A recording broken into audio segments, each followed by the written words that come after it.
Le livre du ciel, tome 4. 16 novembre 1902. La parole de Dieu est joie. Le confesseur dit à Louisa que Monseigneur a donné l'ordre absolu que le prêtre ne vienne plus pour la faire sortir de son état habituel. J'ai passé une nuit très angoissée. Je voyais mon confesseur sur le point de me donner des interdictions et des ordres. Jésus béni est venu pendant quelques instants, et seulement pour me dire « Ma fille, la parole de Dieu est joie.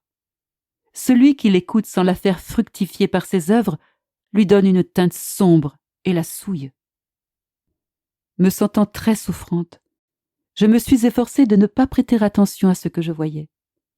C'est alors que mon confesseur est venu pour me dire que Monseigneur avait donné l'ordre absolu que le prêtre ne vienne plus pour me faire sortir de mon état habituel, mais que je devais en sortir par moi-même. Or, cela est une chose que pendant plus de 18 ans, je n'ai jamais pu obtenir, malgré mes larmes et mes prières, mes promesses et mes vœux faits auprès du Très-Haut. Je peux confesser devant Dieu que toutes les souffrances que j'ai pu endurer n'ont pas été pour moi de véritables croix, mais des délicatesses et des grâces de Dieu. L'unique et véritable croix pour moi a été la venue du prêtre.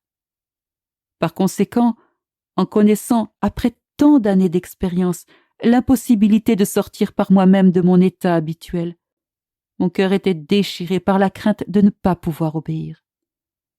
Je ne faisais rien d'autre que de verser des larmes très amères en priant ce Dieu qui seul scrute la profondeur du cœur, d'avoir pitié de moi dans la situation dans laquelle je me trouvais. Pendant que je priais et pleurais, j'ai vu un éclair de lumière et j'ai entendu une voix qui disait « Ma fille, pour faire connaître au Père confesseur que c'est moi, je lui obéirai. Et après que je lui aurai donné une preuve d'obéissance, c'est lui qui m'obéira. » J'ai dit à Jésus, « Seigneur, je crains beaucoup de ne pas pouvoir obéir. » Jésus ajouta, « L'obéissance délie et enchaîne.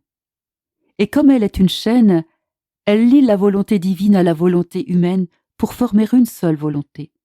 De sorte que l'âme n'agit pas avec le pouvoir de sa propre volonté, mais avec le pouvoir de la volonté divine. D'ailleurs, ce ne sera pas toi qui obéiras, mais moi qui obéirai en toi. » Puis tout affligé, il ajouta, « Ma fille, n'est-ce pas ce que je te disais? Qu'il m'est presque impossible de te garder dans cet état de victime et de commencer le massacre en Italie. » Alors je suis devenue un peu plus calme. Mais je ne savais pas de quelle façon allait s'effectuer cette obéissance.